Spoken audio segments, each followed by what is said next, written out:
হযরত মুহাম্মদ সাল্লাল্লাহু আলাইহি ওয়াসাল্লাম কেন তার উম্মতদের ফজরের পরে ও দুপুর থেকে আসর এবং আসর থেকে মাগরিবের মধ্যবর্তী সময়ে ঘুমাতে নিষেধ করেছে তা নিয়েও গবেষণা করেছে আধুনিক বিজ্ঞান। শুধু তাই নয়, বর্তমান বিজ্ঞান আল্লাহর রাসূলের জীবন ঘনিষ্ঠ প্রত্যেকটি উপদেশ নিয়ে বিস্তর গবেষণা করে খুঁজে পেয়েছে এক আশ্চর্য বৈজ্ঞানিক সূত্র। তবে বিজ্ঞানীরা প্রিয় নবীর এই উপদেশগুলোর উপর গবেষণা করে কি বৈজ্ঞানিক তথ্য পেয়েছে তাই জানাবো আজকের ভিডিওতে। আপনি যদি হযরত মুহাম্মদ সাল্লাল্লাহু আলাইহি ওয়াসাল্লামের উম্মত হয়ে নিজেকে ধন্য মনে করেন, অবশ্যই আলহামদুলিল্লাহ কমেন্ট করবেন যে আমরা এমন একজন নবী পেয়েছি যিনি তার একজন উম্মতকে রেখেও জান্নাতে প্রবেশ করবে না। সুবহানাল্লাহ। আপনি যদি মুসলিম হয়ে থাকেন, অবশ্যই আজকের ভিডিওটি আপনার দেখা অত্যন্ত জরুরি। আপনার ভেতরে যদি ন্যূনতম ঈমান থাকে তাহলে আজকের ভিডিওটির ফজিলত আপনি বুঝতে পারবেন এবং ইসলামের প্রতি ও প্রিয় নবীর প্রতি আপনার ভালোবাসা ও ধারণা হাজার গুণ বেড়ে যাবে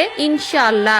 একটি স্বাস্থ্যবিজ্ঞান ও মনোবিজ্ঞান প্রিয় নবীর প্রত্যেকটি কথাই সত্য প্রমাণ করেছে। আমাদের মধ্যে যাদের দিনে ঘুমানোর অভ্যাস আছে তারা অবশ্যই ভিডিওটি শেষ পর্যন্ত দেখে যাবেন, হয়তো আপনার উপকারে আসতে পারে। বর্তমান বিজ্ঞান প্রিয় নবী হযরত মুহাম্মদ সাল্লাল্লাহু আলাইহি ওয়াসাল্লামের সুন্নতের ব্যাপারে বিস্তর গবেষণা করে তারা অনেক কিছু আবিষ্কার করেছে। রাসূলুল্লাহ সাল্লাল্লাহু আলাইহি ওয়াসাল্লাম বলেছেন, তোমরা ফজরের নামাজের পরে ইশরাকের ওয়াক্ত পর্যন্ত কখনোই ঘুমাবে না এবং আসর এবং মাগরিবের মধ্যবর্তী সময়ে কখনোই ঘুমাবে না। শুধু তাই নয়, মাগরিবের পর থেকে এশার ওয়াক্ত পর্যন্ত কখনোই ঘুমাবে না। প্রিয় নবীর এই উপদেশটি আমাদের জন্য কতটা কল্যাণকর সেটাই এখন জানার বিষয়। বর্তমান চিকিৎসা বিজ্ঞান গবেষণা করেছে যে আল্লাহর রাসূল এই বিশেষ সময়ে কেন ঘুমাতে নিষেধ করেছেন। বিজ্ঞান গবেষণা করে আবিষ্কার করেছে যে ফজর ও ইশরাকের মধ্যবর্তী সময়ে পৃথিবীর বায়ুমণ্ডলে অক্সিজেনের পরিমাণ খুবই কম থাকে। এই সময় ঘুমালে আমাদের শরীর ভারী হয়ে যায়, আমরা ধীরে ধীরে খিটখিটে মেজাজের হয়ে যাই। আসর থেকে মাগরিব এবং মাগরিব থেকে